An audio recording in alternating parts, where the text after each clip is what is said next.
약댐과 또 농작물이 많이 생산되는 봄철로 다가가는데 이 봄철에 우리 농산물이 생산됐을 때 또 봄을 알릴 때 또 농산물이 또 달라지기 때문에 그 여름 작물을 그냥 봄 작물을 그냥 또 생각하기 다르다는 거예요. 식물이 움직이는 방법과 그에 대해서만 조금 배운다면 우리는 앞으로 누구든지 농사를 잘 지을 수 있다. 보통 가보면 우리 농사를 잘 지으라는 말을 하죠. 예. 잘 지으라는 말 속에는 뭐가 숨어 있다는 거죠.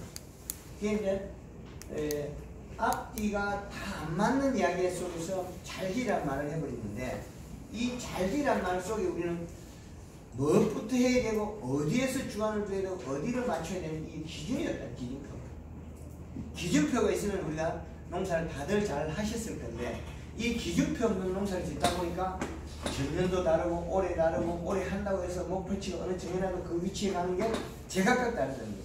이거는 우리 식물지 자기 스스로 일부 선택하는 게 있고 종부에서 그 다음에 환경에서 또 달라지는 부분이 있고 토양, 이시량, 함수량, 탈수량 각각 제각각 다르다는 겁니다. 이렇게 하나하나 나눠서 그 작목에 대해서 추적을 해 들어가면 됩니다. 그러면 우리가 작물을 어느 하나를 선택을 해보자는 거죠. 선택. 진주에서는 어떤 우리 작물 재배, 우리 회장님 어떤 작물 재배하십니까? 애호박잎. 애호박잎. 이제 부르이소. 토마토. 고추. 또 뭐예요? 마늘.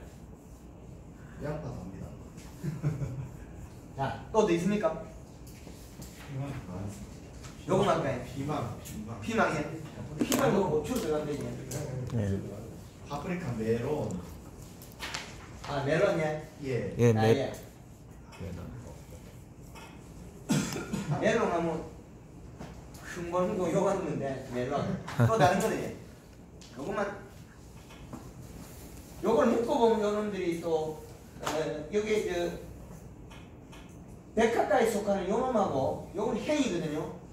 그 다음에 요것들은 거의 다 종방향으로 자라거든요. 요놈만 떼내면 다들 동일해진다는 거예요. 요놈만 떼놓으면 요건 종방향으로 먼저 자라기 때문에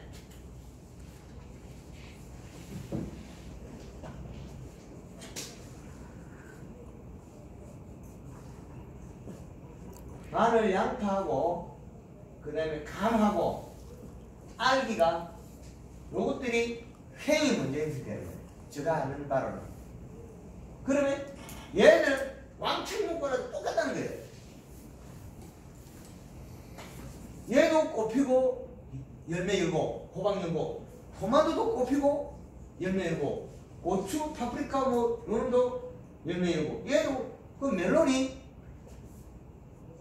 어미둥쿨 이파리가 횡으로 26cm 아들둥쿨의 잎의 크기가 14cm 그러면 얘들이 하나의 기준이 되지 않습니까? 2cm가 그 2cm만 맞추면 멜론 농사의 기본이 된다는 거예요.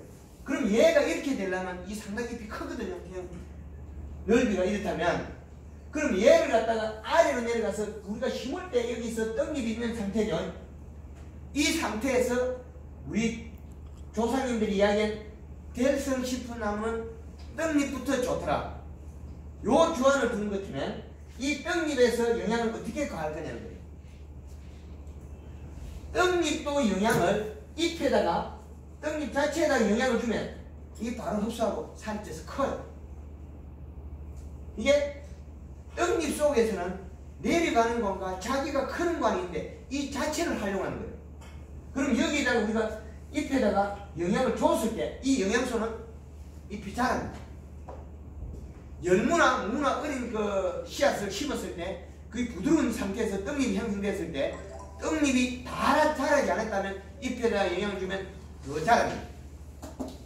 그러면 우리 조상님들이 이야기한 될성 싶은 나무는 떡잎부터 좋다는 말이 여기 들어가죠.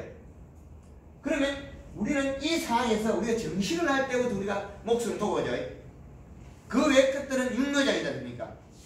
비단 멜론만 그런 게 아니고 이것들 거의 대다수 우리 육묘장에서 가져오죠. 그러면 그거는 우리가 많이 과제를 못한다는 결론이 될 수 있죠. 그러면 이 작물에 대해서 우리는 기준을 두어야 될 게 어디냐는 거예요. 우리 밭에 왔을 때. 밭에 왔을 때 자라는 것은 1차적인 거는 우리가 물조리에다가 영양을 타가지고 조가 심어버리면, 저희 아칼플러스 같은 게 조가 심어버리면 이게 영양을 흡수해가지고 그날 심었는데 뿌리는 누가 만들 거냐는 거예요. 이 잎이 뿌리를 만들 건데 그냥 두고 있으면 살이 빠져서 뿌리를 만들면 누리끼리 되죠. 누렇게 되면 우리가 뭐냐? 타건한다 그러는 게 살 빠지는 거예요.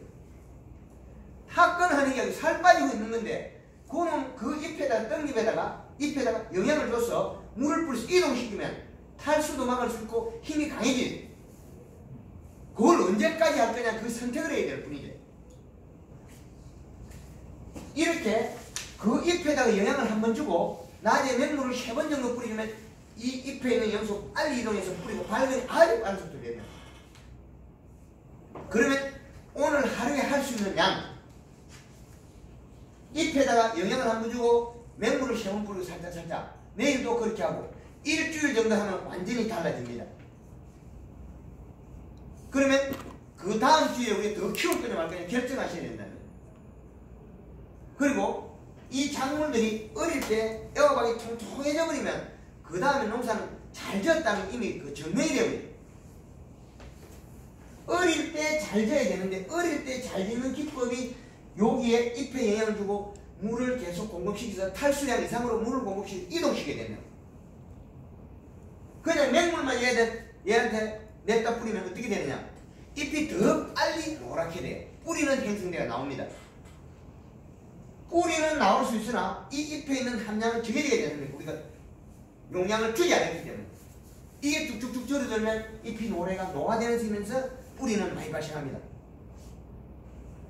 뿌리는 지상부의 잎의 영양소의 이동량에 따라서 발생량으로 바뀌는 거예요.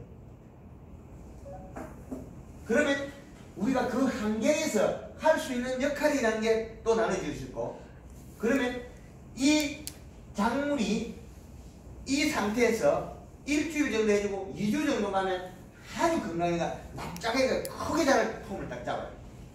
그러면 우리가 이 잎의 크기는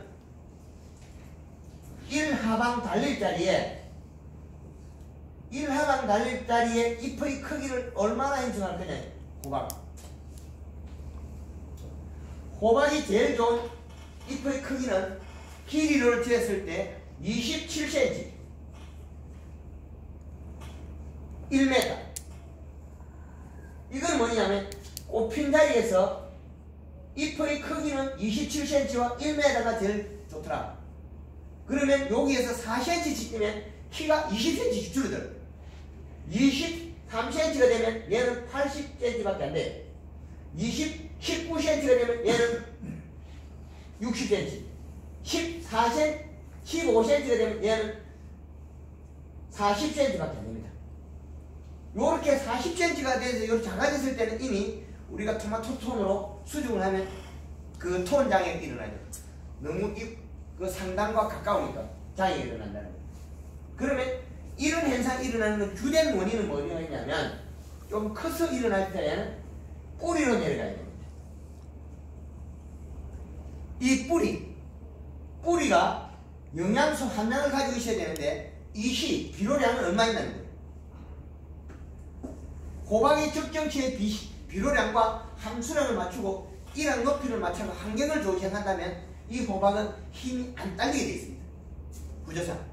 그런데 과다하게 일하방에서 착과를 많이 시켜버리면 뿌리에서 오는 양이 열매로 다 들어가 버리고 나면 열매의 관이 크기 때문에 다 들어가 버리고 나면 잎이 먹을 게 없습니다. 우리가 연면 시비로 며칠 한 3일이나 일주일 안에 해주면 잎은 두텁게 될 수 있으나 이 두터운 양을 뿌리로 어떻게 이동시킬 거냐? 겨울에 열악한 환경에서 자칫하면 잘못하면 저녁에 영양 공급액의 과습으로 장애로 얼마나 걸리니까? 참견 기록이